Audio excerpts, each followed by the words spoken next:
Bienvenidos a una nueva transmisión.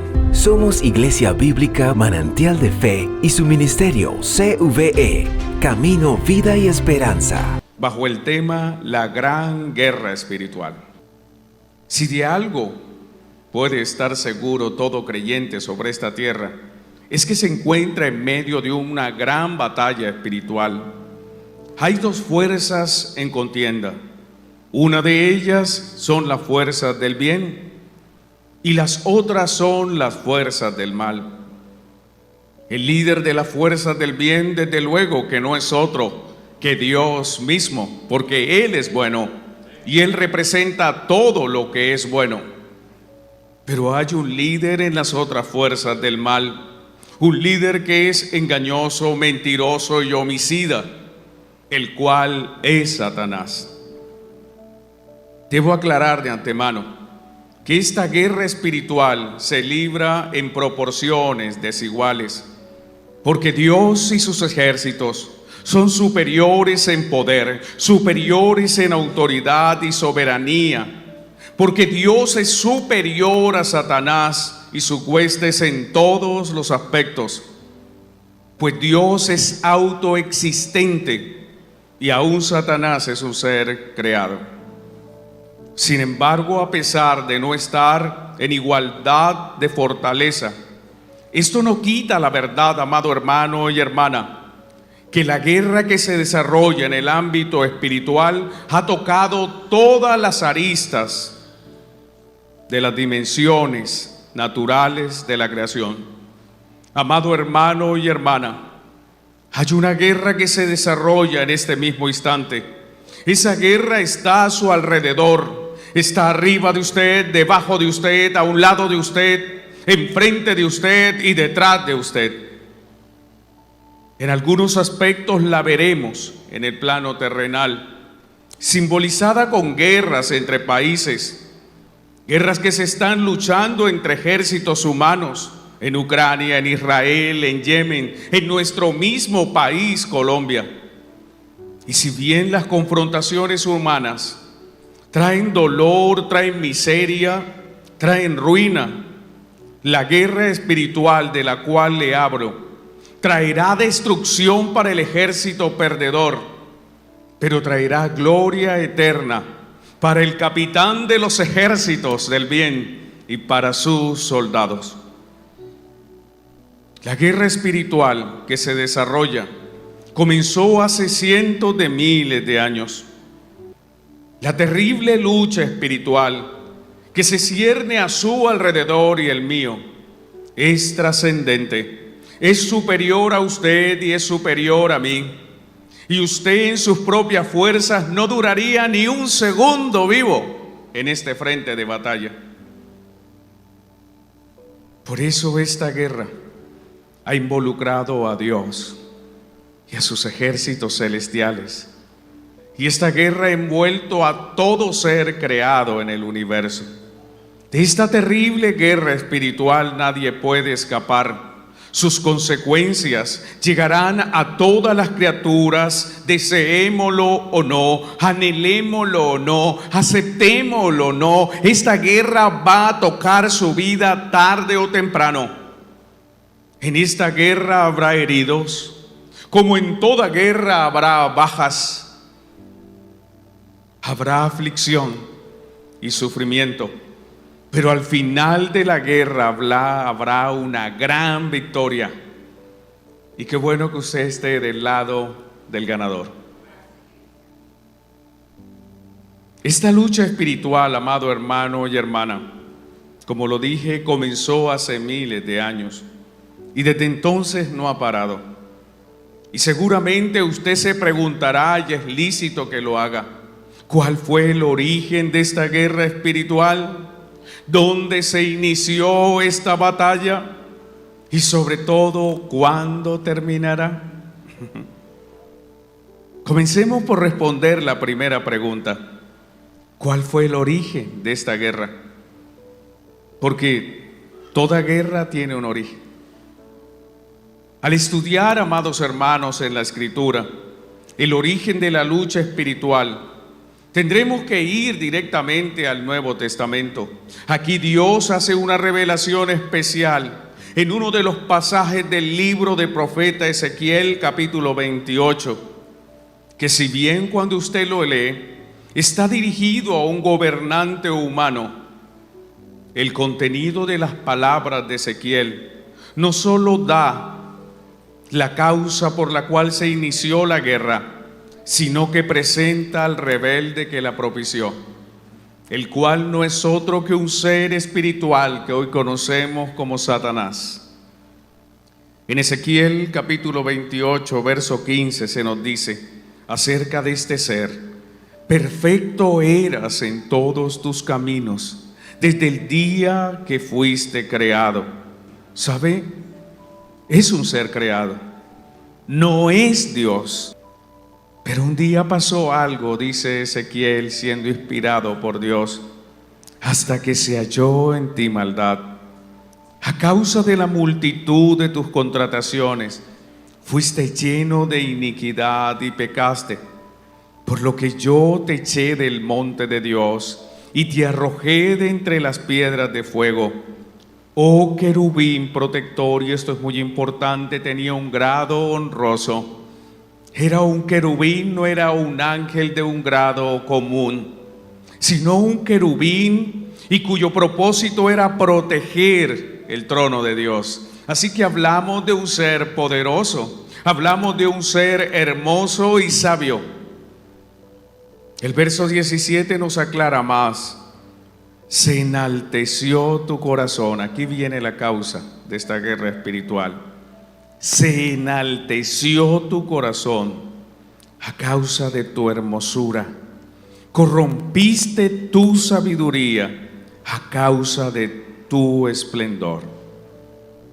En el relato de Ezequiel, hermana y hermano, querubín protector del trono se corrompe y se convierte a sí mismo en Satanás, que significa el adversario. El adversario, antes de ser un contendiente contra Dios, era un ser hermoso, era un ser esplendoroso y glorioso, y tenía un nivel y grado superior en jerarquía al resto de los ángeles en el cielo. Él era el querubín protector. Según Ezequiel, y lo acabamos de leer, este querubín era considerado perfecto en todos sus caminos. ¿Inició bien? No se trata de cómo usted inicie, sino de cómo termina su vida. El problema inicia, iglesia, cuando este querubín mira la gloria de Dios, mira cómo Dios es adorado, mira cómo Dios es exaltado y cómo Dios es aplaudido, y cómo coros de ángeles entonan cánticos de alabanza al Señor. Y él comienza a anhelar la gloria de Dios, porque la gloria solo pertenece a Dios, pero él la quiso para él. Él dejó que su corazón se enalteciera. Él miró, empezó a ver orgullo en su corazón, empezó a crecerse. Tenga cuidado cuando usted empiece a mirar a su alrededor en poco. Cuando usted empiece a mirar a sus hermanos por debajo del hombro: es que yo soy más santo, es que no sé por qué el pastor a mí no me ha nombrado como diácono o diaconisa, es que yo no sé por qué a mí no me dan la oportunidad de dirigir un culto o de entonar un cántico, si es que yo. Ahí empezó.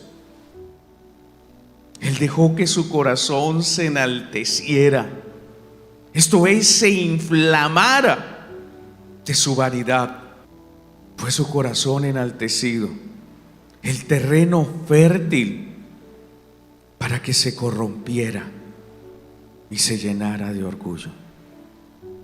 Por eso usted debe cuidar su corazón, porque de su corazón mana la vida. El primer pecado en el universo fue el orgullo. Así escogió ser Satanás, esto es, adversario. No, Dios no creó a Satanás como algunas falsas doctrinas enseñan. Dios no hace nada malo.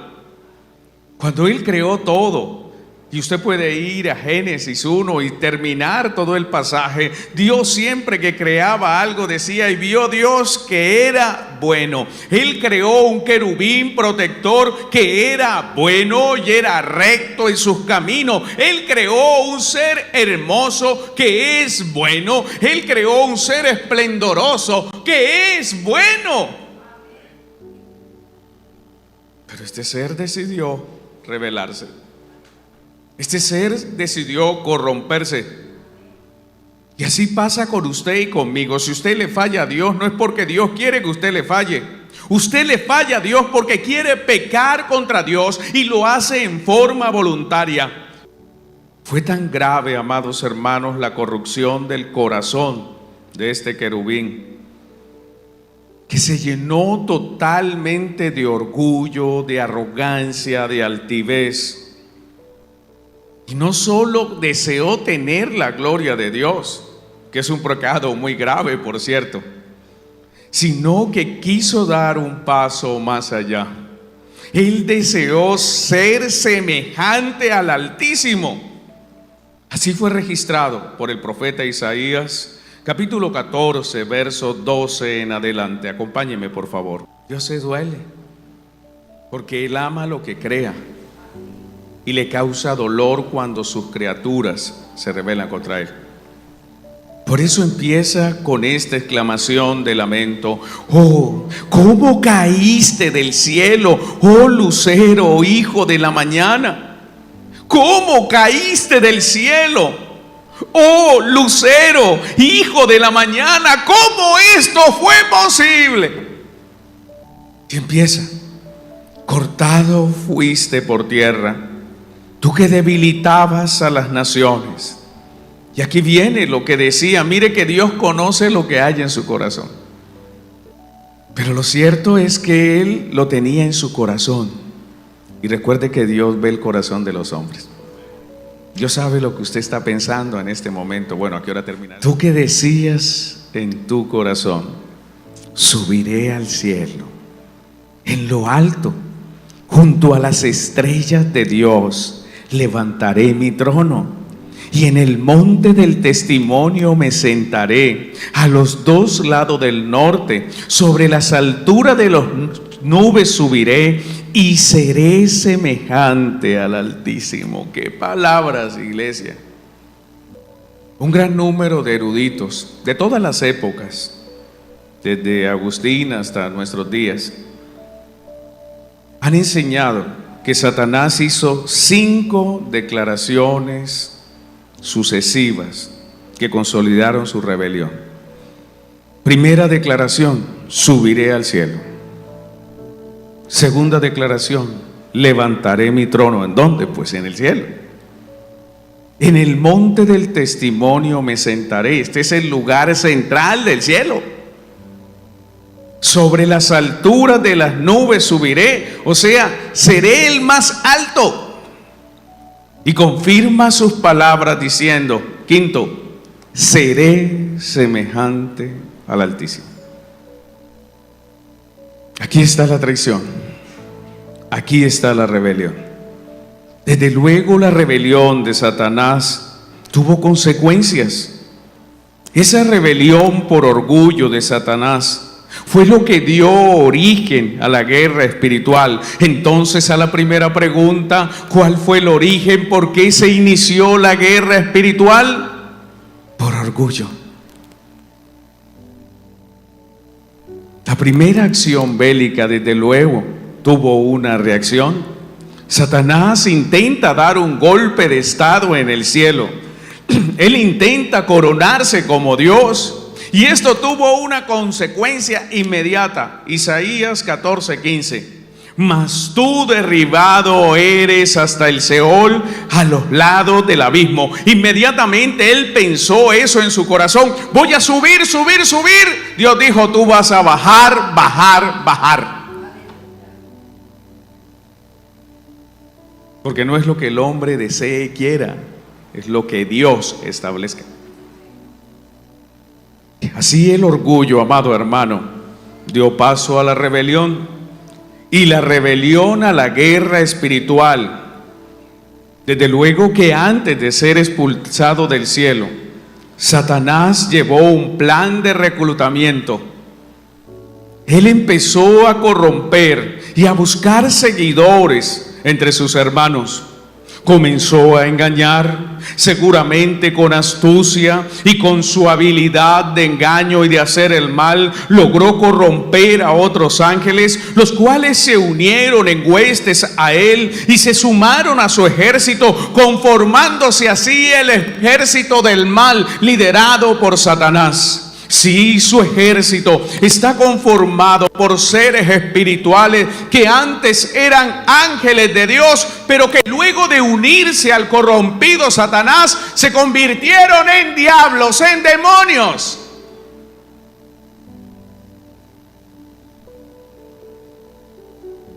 Conformado el ejército del mal, Satanás empezó a conspirar. ¿Cómo enfrentaría a Dios? ¿Y qué lucha tendría que dar en el cielo para derrocar a Dios y para destruir todo lo que Él representa? Con esta rebelión en curso, se dio la primera batalla a gran escala. Esa primera batalla, amados hermanos, tuvo consecuencias. Y aunque sabemos por la Escritura que la guerra ya fue decidida y que desde el momento mismo en que inició la guerra liderada por Satanás contra Dios, él ya falló, porque nadie puede enfrentarse a Dios y vencerlo. A pesar de contar con millones de ángeles a su lado, Satanás nunca pudo cumplir su promesa. Él nunca pudo subir al cielo. Él nunca pudo levantar su trono en el monte del testimonio. Él no pudo sentarse a los lados del norte, ni subir a las alturas sobre las nubes, y mucho menos Satanás es semejante al Altísimo. Así que su deseo, así que sus intenciones fueron frustradas, y desde el primer momento se confirmó y se comprobó que no tenía poder para cumplirlas. Por el contrario, producto de su rebeldía, él perdió su hermosura, él corrompió su sabiduría y fue arrojado a la tierra para ser mirado ya no como un ser hermoso y esplendoroso, sino como un ser horrendo que produce espanto, como lo registró el profeta Ezequiel. Ezequiel capítulo 28 verso 17. Se enalteció tu corazón a causa de tu hermosura, corrompiste tu sabiduría a causa de tu esplendor. Yo te arrojaré por tierra, delante de los reyes te pondré, para que miren en ti. Con la multitud de tus maldades y con la iniquidad de tus contrataciones profanaste tu santuario. Yo pues saqué fuego de en medio de ti, el cual te consumió, y te puse en ceniza sobre la tierra a los ojos de todos los que te miran. Todos los que te conocieron de entre los pueblos se maravillarán sobre ti. Espanto serás y para siempre dejarás de ser. En segundo lugar, amado hermano y hermana, su rebelión estaba condenada al fracaso desde el principio. Tan solo en la primera batalla a gran escala, donde se enfrentan Satanás y sus ejércitos, tuvo una contundente y vergonzosa derrota. Y no ante Dios, porque Dios no tiene que ensuciarse sus manos con un pobre diablo. Solo bastó un arcángel, Miguel, y los ángeles fieles a Dios, no solo para derrotar a Satanás, sino para expulsarlo del cielo. Él hoy no puede volver al cielo. No tiene acceso. Esta es la razón. Y esto es lo que se dice. Apocalipsis capítulo 12, versos 7 al 9. Después hubo una gran batalla en el cielo. ¿Dónde fue la batalla? Y aquí viene Miguel y sus ángeles. ¿Quién es Miguel? Significa quién como Dios, ese nombre.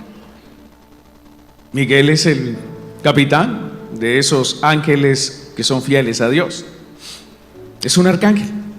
Miguel y sus ángeles luchaban contra el dragón, y luchaba el dragón y sus ángeles. O sea, ahí están dos grupos, dos ejércitos angélicos enfrentándose en una batalla. No sabemos de qué forma se libran estas batallas, pero debe ser muy violenta por el resultado de la batalla. Luchaba el dragón y sus ángeles, pero no prevalecieron. O sea, Satanás y sus ángeles no pudieron vencer a Miguel y los ángeles fieles a Dios. Ahora, ni se halló ya lugar para ellos en el cielo, porque cuando un ejército pierde ya no puede estar donde está el victorioso. Tiene que ser echado. Y fue lanzado fuera. Y aquí viene, para que no quepa duda, si fue Satanás, el diablo, quien perdió y quien fue expulsado del cielo. Y fue lanzado, y aquí vienen todos los nombres como se conoce. Fue lanzado fuera el gran dragón, la serpiente antigua, que se llama Diablo y Satanás. O sea, para que nadie dude, él fue el que perdió. El cual engaña al mundo entero. Y aquí viene un problema para nosotros. Él fue sacado del cielo. Fue arrojado a la tierra. Y sus ángeles fueron arrojados con él. Muchos dicen, no había otro lugar a donde enviarlos. El hecho de que Satanás fuera expulsado del cielo habla de violencia. En el griego, esta palabra que se usa para expulsado es aquella de tomar a alguien con mucha fuerza y arrojarlo violentamente.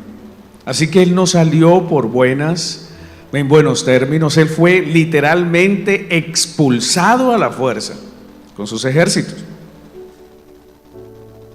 Pero el hecho de que él haya perdido esta batalla en el cielo, que haya sido expulsado del cielo, no significa que la guerra terminó.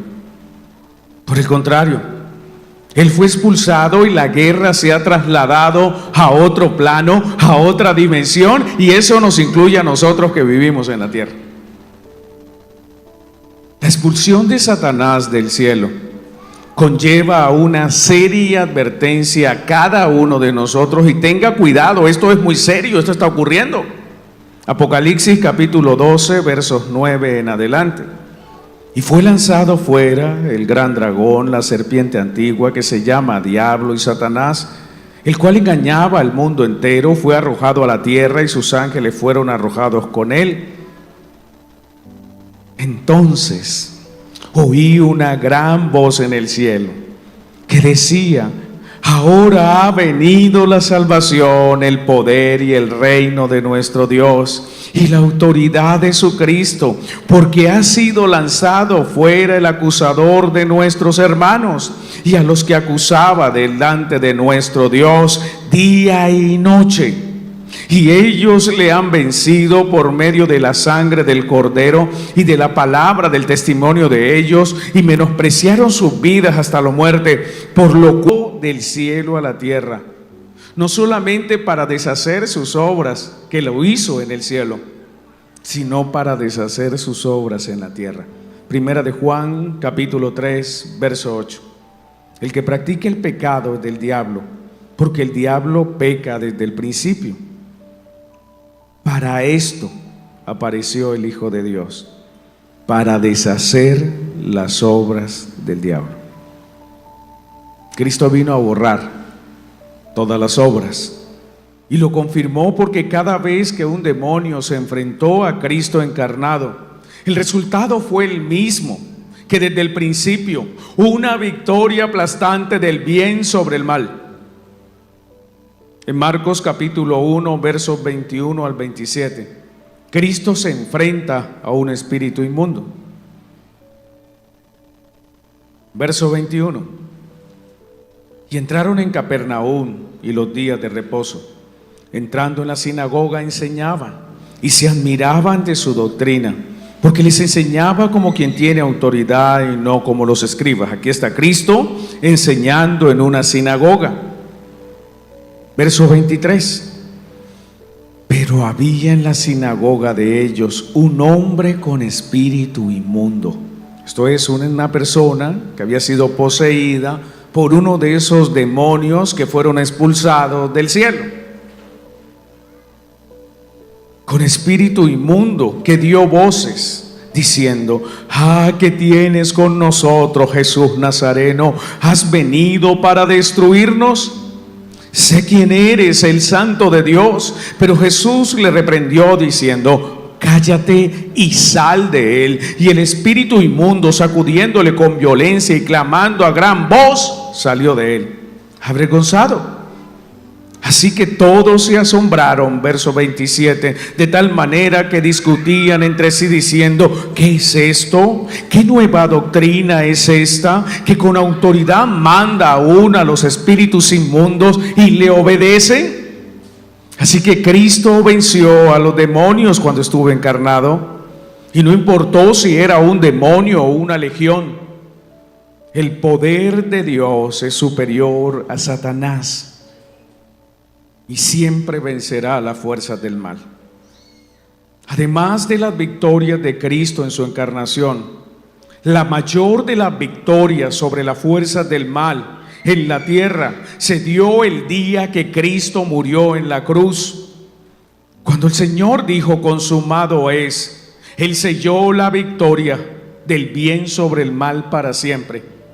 En la cruz, Cristo despojó, exhibió y derrotó a los demonios. Colosenses capítulo 2, verso 15. Y despojando a los principados y a las potestades, los exhibió públicamente, triunfando sobre ellos en la cruz. Al morir, amado hermano y hermana, en la cruz, y luego al resucitar, Cristo venció a Satanás y sus ejércitos, pero también destruyó su imperio basado en la muerte por causa del pecado. Hebreos capítulo 2, verso 14. Así que por cuanto los hijos participaron de carne y sangre, Él también participó de lo mismo, para destruir por medio de la muerte al que tenía el imperio de la muerte, esto es, al diablo. Con la muerte de Cristo, el imperio de Satanás quedó hecho pedazos. Pero allí no se acaba la guerra. Es cierto que el imperio está quebrado. Es cierto que fueron exhibidos públicamente como perdedores, que fueron expulsados del cielo. Claro que es cierto. Pero esta guerra aún no ha terminado. Y seguramente volvemos a la pregunta inicial. Ya conocemos el origen, ya conocemos quién fue el generador. Ahora preguntémonos: ¿cuándo terminará la guerra espiritual que inició en el cielo? ¿Cuándo es que esto va a terminar? ¿Será que acaso es una guerra eterna? Déjeme decirle que no. La respuesta es que el golpe final lo acertará el Señor a su segunda venida. Cuando Cristo vuelva, que volverá, dará una orden a sus ángeles, y un ángel del Señor tomará una cadena, va a atar a Satanás y lo arrojará al abismo por 1000 años. Y aquí quiero hacer una corrección. No, el hombre no puede atar demonios. Mire, a mí me causa algo de risa cuando escucho a algunas personas que le dicen: yo te ato y te encadeno. No, eso no lo hacen los seres humanos. No, usted no ha sido llamado para eso. Satanás sí va a ser atado, y desde luego que va a ser encadenado, pero no por hombres. Él puede ser echado fuera, como cuando alguien llega a su casa y no es deseado por usted, usted lo puede sacar fuera de su casa, ¿cierto? Usted puede sacarlo fuera de su vida, lo puede echar fuera, pero usted no puede atarlo, porque la Biblia enseña que solo va a ser atado una vez y por un ser angelical muy poderoso. Vamos a la palabra para confirmarlo. Apocalipsis capítulo 20, verso 1 en adelante. Dice Juan, vi, o sea, no se lo contaron. Él vio ese momento. No sabemos cómo espiritualmente él se trasladó al futuro eterno y él vio esto. Vi a un ángel que descendía del cielo. Esto es uno de los ángeles fieles de Dios, con la llave del abismo y una gran cadena en la mano. Entonces imagínese, un ángel santo ha sido enviado por Dios, viene con una llave y viene con una cadena. Y prendió al dragón. Venga para acá. ¿Usted para dónde va? Cuando él vio que el ángel descendía con la cadena, él sabía lo que le iba a pasar y se asustó y quiso escapar, y el ángel, venga para acá. ¿Usted para dónde se va? Lo prendió. Prendió al dragón, la serpiente antigua, el diablo y Satanás, para que no haya duda. Sí, lo prendió fue a él, al maligno. Y aquí viene. Y lo ató. ¿Quién ata a Satanás? Pues el ángel que viene con la cadena. Y lo ató ¿por cuánto tiempo? 1000 años va a estar ahí encadenado. No se puede mover ahí. Atado literalmente. Inmóvil. Y de ahí, ¿qué hizo el ángel? Verso 3. Y lo arrojó al abismo y lo encerró y puso su sello sobre él, para que no engañase más a las naciones hasta que fuesen cumplidos 1000 años. Así que cuando Cristo vuelva, va a atar a Satanás. Cadenas van a caer sobre su cuerpo espiritual. Va a ser encerrado por 1000 años. Y por 1000 años cesa. Hay una tregua allí, hay una paz en esta guerra espiritual. Pero luego de 1000 años, Dios permite que sea liberado. Y Satanás sale a hacer lo que sabe hacer. Empieza a instigar y armar de nuevo una segunda rebelión contra Dios. Y es allí donde viene la batalla final, y donde Satanás ya no solamente va a ser atado por 1000 años, sino que él y sus fuerzas van a ser derrotados total y permanentemente. El resultado de la última batalla es que Cristo enviará a Satanás y a sus aliados, los ángeles caídos, y también a los humanos que se han unido a ellos, al fuego eterno, para ser atormentados día y noche por haberse rebelado contra Dios. Así termina esta guerra. ¿Cómo lo sabemos? La palabra nos lo enseña. Apocalipsis capítulo 20, verso 10. Vamos allí, por favor. Y el diablo que los engañaba, ¿qué le pasó? Fue lanzado. ¿A dónde? En el lago de fuego y azufre. ¿Para qué? Donde estaban la bestia y el falso profeta, y serán atormentados día y noche por los siglos de los siglos. Ahí termina esta guerra espiritual. Pero Cristo no ha venido todavía. Así que la guerra está en pie. Es cierto que los días de rebelde de Satanás están contados. Es cierto que su ejército está en fuga y derrotado. Pero la guerra sigue. Y el punto aquí es que aún no se ha dado la segunda venida del Señor. Y hasta que Cristo no vuelva, la guerra sigue activa y cada vez más devastadoras. Amados hermanos, el pueblo de Dios sigue en guerra, porque el bien y el mal siguen en confrontación. Y ningún ser en este universo puede declararse neutral. Solo hay dos ejércitos, en los cuales un hombre y una mujer pueden militar: el ejército de Cristo o el ejército de Satanás. Así que no es momento para dudar, no es momento para ser fríos, sino calientes en la fe y en el Espíritu. Porque Cristo, su capitán, mi capitán, no acepta en sus filas a alguien tibio.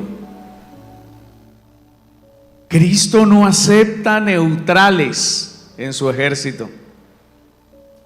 Porque si usted se declara neutral, esto es, yo creo en Cristo, pero yo voy a tener una vida fría, voy a ser apático en su obra, yo no voy a luchar esa guerra, eso a mí no me pertenece.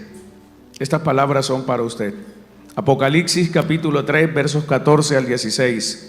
Y escribe al ángel de la iglesia en la Odisea: he aquí el amén, el testigo fiel y verdadero, el principio de la creación de Dios dice esto: yo conozco tus obras, que ni eres frío ni caliente. Ojalá fuese frío o caliente, pero por cuanto eres tibio y no frío ni caliente, te vomitaré de mi boca. Un creyente tibio es un creyente que da asco, repulsión al Señor.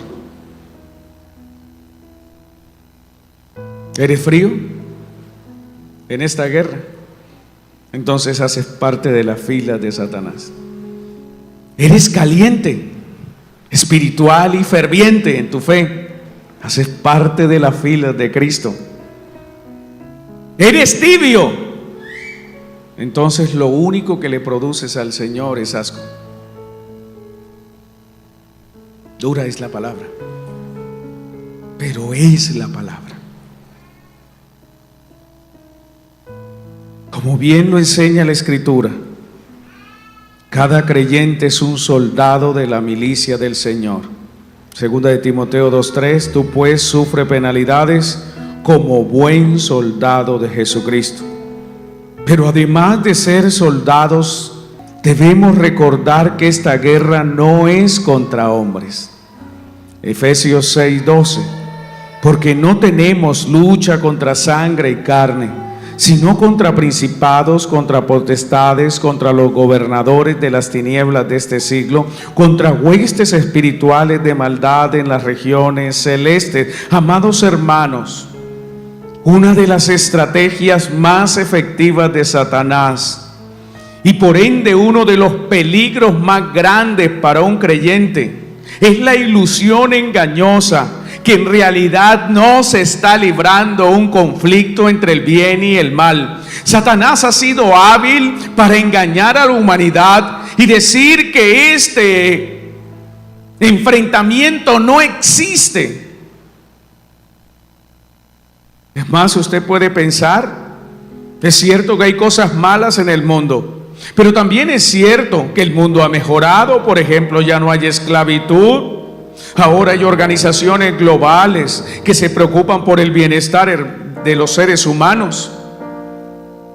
Además, los cristianos pueden predicar el evangelio en el mundo. Así que no veo una guerra real.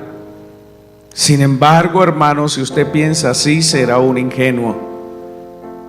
Hay una guerra. Es real, está vigente en el plano espiritual. Amados hermanos, usted debe pelear esta guerra. Usted se enfrentará a un ejército organizado, un ejército bien estructurado, con principados, con potestades, con gobernadores y con huestes numerosas. Pero Dios ha prometido, iglesia, que estará con nosotros, que no nos enviará desarmados a la batalla, sino que su fortaleza estará con nosotros.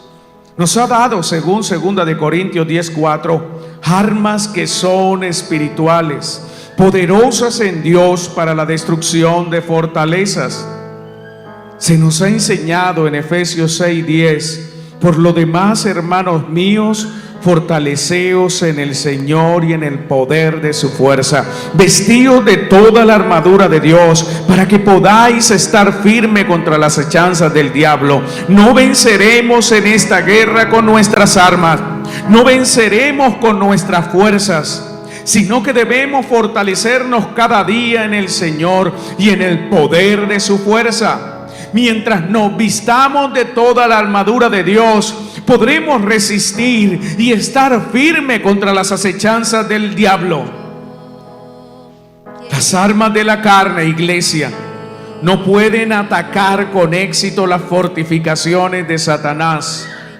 Pero usted y yo, hermana y hermano, tenemos un arsenal que le ayudará a vencer y a luchar con valor, a vencer a los principados, a las potestades, a los gobernadores de las tinieblas y a las huestes espirituales de maldad.